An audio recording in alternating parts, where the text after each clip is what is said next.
दर्शकों, आप देखना शुरू कर चुके हैं बापू वार्ता न्यूज नेटवर्क। अक्सर हम ग्राउंड लेवल की ग्राउंड रिपोर्ट दिखाते रहते हैं। दूसरी ओर देखा जाए तो अभी हम गोरेगांव तहसील के आने वाले ग्राम पंचायत कार्यालय बाजार टोला में मौजूद है। दूसरी ओर देखा जाए तो यह ग्राम पंचायत का परिसर है और दूसरी ओर देखा जाए तो स्वच्छ सुंदर निर्मल हिरवे आपले ग्राम पंचायत चोपा। आप देख सकते हो यहाँ सूखा कचरा, दूसरी ओर ओला कचरा। लेकिन कचरा कहाँ पे, आप डस्टबिन में देख सकते हो।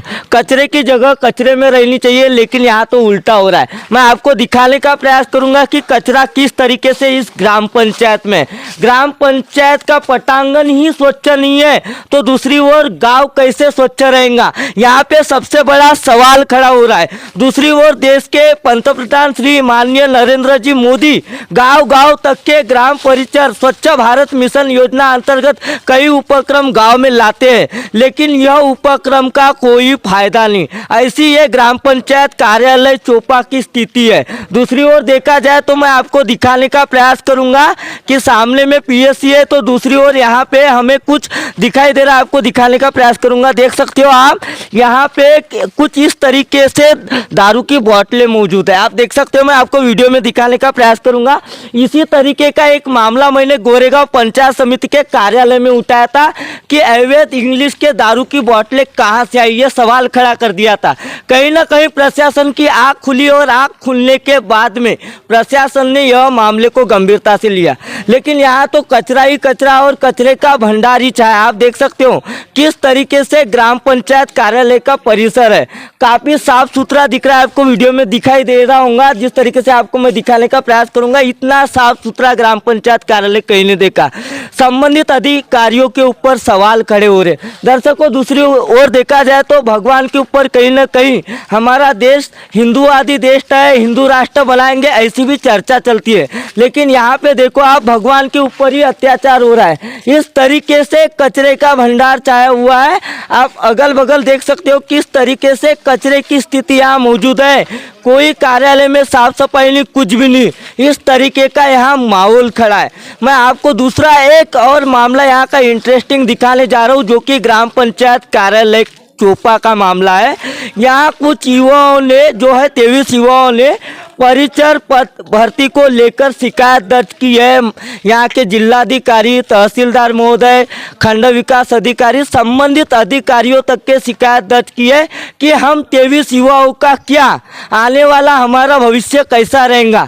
यहाँ पे जो कि एक पद भर्ती होती है, पद भर्ती में कहीं ना कहीं भ्रष्टाचार हुआ होगा या आर्थिक लेन देन हुआ होगा, ऐसी भी चर्चा गूंज रही है। युवाओं का कहना आ रहा है कि हम इतने दिन से मेहनत कर रहे हैं, तुमने अर्ज क्यों लिए? जब पद भर्ती लेना ही था तो लीगल तरीके से ली जाए और जो भी है सिस्टम के थ्रू ली जाए, एग्जाम ली जाए, इंटरव्यू ली जाए, किसी न किसी तरीके से वह भर्ती को दबाने का प्रयास किया गया, ऐसा युवाओं का आरोप है। दूसरी ओर मैं आपको मामला दिखाने जाऊंगा क्या कहा है युवाओं ने। और दूसरी बात मैं आपको बताना चाहता हूँ कि यही वो ग्राम पंचायत कार्यालय चोपा है जहाँ मौजूद है, जहाँ पे युवाओं के ऊपर अत्याचार हुआ है। यहाँ पे मैं आपको एक लिस्ट दिखाना चाहूँगा जो कि 23 युवाओं ने यहाँ पे जाहिर किया है कि हमने यहाँ अपना नामांकन किए थे, और नामांकन इसलिए किए थे परिचर पद भर्ती को लेकर, लेकिन हमारा अर्ज करने का क्या फायदा, सबसे बड़ा सवाल खड़ा हो रहा है। और दूसरी ओर संबंधित अधिकारियों के ऊपर भी सवाल खड़ा हो रहा है। क्यों युवाओं ने आवाज उठाई, क्या है मामला, क्या है रहस्य, आपको मैं दिखाने का प्रयास करूंगा। आइए हम युवाओं से जानने का प्रयास करते हैं क्या कहते हैं यहाँ के युवा। ग्राम पंचायत चोपा है ये, और मेरा नाम है रंजीत रांगडले, मैं प्रॉपर यहीं का हूँ। इसमें ऐसा विषय रखा है कि ग्राम पंचायत परिचर की भर्ती, तो भर्ती में जो उन्होंने जो अटी शर्ती जो लिख के रखे हैं और दिए हैं, उस हिसाब से यहाँ कुछ भी दिखाई नहीं दे रहा है। और जो पद भर्ती जो हो रही है इनके मनमर्जी के हिसाब से हो रही है। उसमें उन्होंने लिखे है कि हम जो जितने बॉडी के लोग हैं वही हम निर्णय लेंगे और अपने हिसाब से हम भर्ती करेंगे। तो फिर तुम अपने हिसाब से जब भर्ती कर रहे हो तो जो 24 लोगों के अर्ज क्यों लिए ग्राम पंचायत में, और लेना था तो उसी के हिसाब से अपने आप दे देना था नियुक्ति। तो ये हमारे यानी 24 जनों का कहना है। और उसमें ऐसा है कि जैसे कि उन्होंने बोले कि ग्राम पंचायत में रोजंदारी से लिए है, ऐसे कुछ सुनने मिला मुझे, उन्होंने तो बताया नहीं किसी ने। तो ग्राम पंचायत में रोजंदारी से लिए तो ऑलरेडी पहले से जो आदमी था उसी को ही रखना था, रोजंदारी से जितने दिन रखना था उतने दिन, या फिर नहीं अगर उसको रखना था तो फिर 24 लोगों को बुला करके उस हिसाब से उनकी राय लेकर के उस आदमी को किसी को भी एक नियुक्ति कर देना था। और इसी पश्चात इन 24 लोगों को न्याय देना चाहिए और वो भी एग्ज़ाम लेकर के इसकी नियुक्ति करना चाहिए, ऐसा मेरा कहना है। अन्यथा हम सभी जितने भी हम जो अर्जदार है ये सभी हम उपोषण पे बैठेंगे और ऐसा अन्याय होने नहीं। मैंने आज सुबह भी जब भी पूछा, मैंने हमारे जो सदस्य है ग्राम पंचायत जो विजेश भाऊ फुंडे, उनको भी पूछा तो उन्होंने बोले हाँ, बोले दिए, बोले क्योंकि बोले वहाँ कोई काम करने वाला दूसरा तैयार नहीं था। तो मैंने बोला आपने पूछे क्या किसी को? तो नहीं, बोले नहीं पूछे, तो पूछना था बोला। ये मैंने बात किया उनसे जब भी सुबह।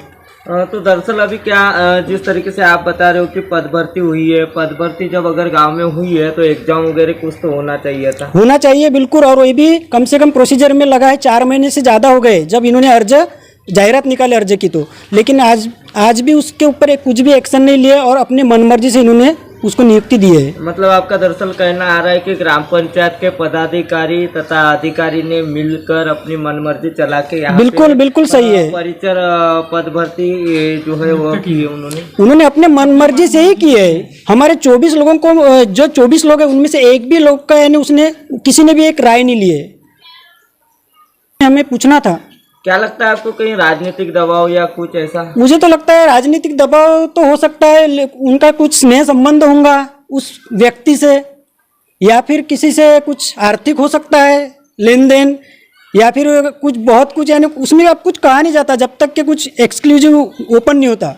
दरअसल आप जिस तरीके से बता रहे हो आर्थिक या उनका नैतिक जो है खासी परिचय होगा, इस तरीके से उन्होंने अपनी मनमर्जी चला के भर्ती लिया, ऐसा आपको लग रहा है क्या? हाँ, क्योंकि उन्हीं को, एक ही आदमी को जब बुलाया उन्होंने, जब उनकी जो मीटिंग हुई कि किसको लेना चाहिए तो उन्होंने उन्हीं को बुलाए, सिर्फ बाकी 24 में से किसी को यानी बुलाया नहीं और ना तो बताया भी नहीं। जब वो 4 दिन के बाद में हमें कुछ पता चला ऐसा गाँव में हल्का हल्का कि किसी ने नियुक्ति की है उन्होंने, तो तब हमको कुछ थोड़ा सा जान मिली। क्या कार्रवाई होनी चाहिए, क्या मांग की हो आप? तो हमें तो एक ही कहना है कि वो एग्ज़ाम होना चाहिए, या फिर चाहे कोई भी लगे, हमको ऐसा कोई नहीं है, वो भी लगेंगे तो चलेंगे या कोई भी उनमें से, यही बात है हमारी। मी लोकराम उमे आहे, मी बाजार टोला चोपा रहिवासी आहे। आज ग्रामपंचायतमध्ये काही दिवसापूर्वी चपरासाची भरती निघाली होती आणि त्यामध्ये 24 या 25 लोकांनी फॉर्म भरलेला होता। 24-25 लोकांनी फॉर्म भरलेला होता आणि एक्झाम न घेता एका अर्जदाराला डायरेक्ट सिलेक्ट करण्यात आलेला आहे। तर आम्ही त्यावर एक आणि आम्ही त्यावर कारवाई करत आहोत की आम्हाला एक्झाम केल्याशिवाय कोणाही अर्जदाराला सिलेक्ट करता येणार नाही असं आम्हाला वाटत आहे। आम्ही आता सर्व जिल्हाधिकारीला आणि तहसीलदारांना अर्ज लिहिलेला आहे आणि त्यांच्याकडून काही रिप्लाय आलेला नाही आहे। आता आम्ही जे ग्रामपंचायतचे सर्व प्रकरणाला दाबण्याचा प्रयत्न केला गेला असं काही वाटतं? असं वाटत आहे आम्हाला की कुठं ना कुठं ग्रामपंचायतचा हात असा आहे असं वाटत आहे। ज्या प्रकारे त्या काय अर्जदाराला डायरेक्ट सिलेक्ट केलेला आहे असं काही पर्सनल बी वाटत आहे आम्हाला। असा काही पर्सनल प्रॉब्लेम असतील म्हणून असा काही केला असतील असं वाटत आहे आम्हाला। हॅलो, माझं नाव राहुल नीलकंठ कुंबरे, मी बाजारटोला चोपाचा रहिवासी। आता काही महिन्या अगोदर ग्रामपंचायत परिचर यांची फॉर्म निघाले होते, तर गावातले पुष्कळचे बेरोजगार इथून तिथून पूर्ण 25-26 मुलं आले ते समोर।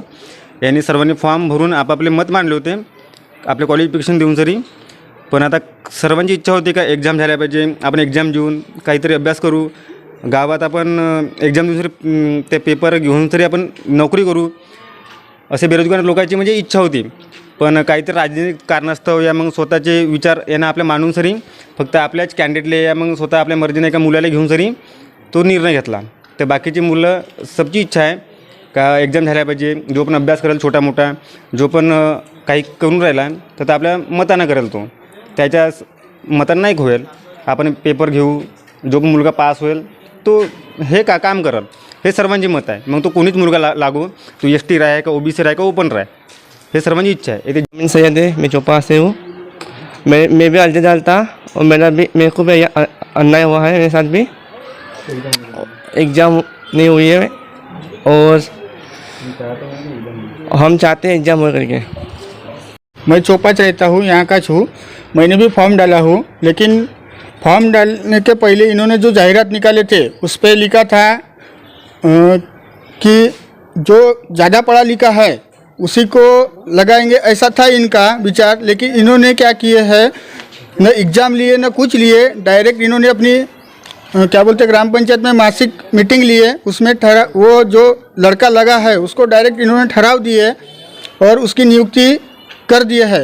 लेकिन हमारा बोलना ऐसा है कि यहाँ पे जो 23-24 लड़के जो फॉर्म भरे हैं इनकी एग्ज़ाम होने को होना और सबको न्याय मिलने को होना, बस इतना बोलना है मेरा। अगर आपको न्याय नहीं मिला तो आने वाले दिनों में आपकी क्या भूमिका रहेगी? न्याय नहीं मिलेगा तो हम उपोषण पे बैठेंगे ग्राम पंचायत में और जो भी कार्रवाई करना है हमको वो करेंगे, लेकिन हमको एग्ज़ाम होने को होना ये बोलना है हमको। आपको कैसे पता चला कि 23 लोगों के एक तरफ अर्ज लिए जाते हैं ग्राम पंचायत में, दूसरी ओर जो है पद भर्ती की जाती है?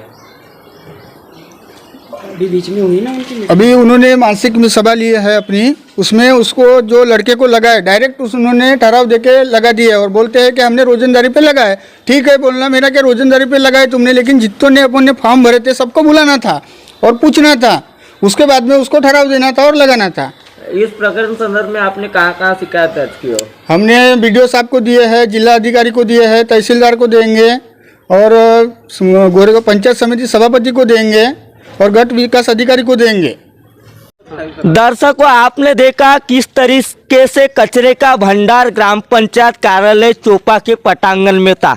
कहाँ से आए थे वह अवैध शराब की जो बाटलियाँ रहती है, मैंने आपको दिखाया था वीडियो में, वह बाटली कहाँ से आई, यह सबसे बड़ा सवाल खड़ा हो रहा है। कहीं ना कहीं यह शासकीय जगह है और शासकीय जगह में अवैध तरीके से शराब की बोतलें आना मतलब कहीं ना कहीं झोल है। दर्शकों, आपको बताने का प्रयास करूँगा, ऐसे मामले हम दिखाते रहेंगे जब तक के देश में जब तक के स्वच्छता रहेंगी नहीं, देश बदलेगा तभी हमारे देश के युवा बदलेंगे और हर एक व्यक्ति ने बदलना जरूरी है। दूसरी ओर यहाँ पे जो है 23 युवाओं ने शिकायत दर्ज की थी।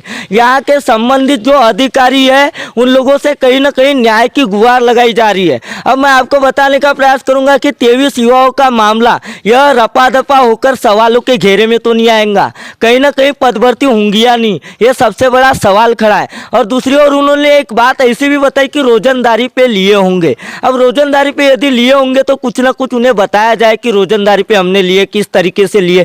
लेकिन युवाओं के साथ तो यहाँ अत्याचार ही अत्याचार हो रहा है और आज के दौर में युवाओं को बेरोजगार रहने से मजबूर हमारे देश की जो है सरकार ही कर रही है। मैं आपको बताने का प्रयास करूँगा, लेकिन उन 23 युवाओं के साथ अत्याचार नहीं होना चाहिए। संबंधित जो अधिकारी है और यहाँ के जो अधिकारियों से इन्होंने न्याय की गुहार लगाई है, उनसे न्याय मिल पाएगा या नहीं मिल पाएगा, ये ग्राम पंचायत का कचरा साफ होगा या नहीं होगा।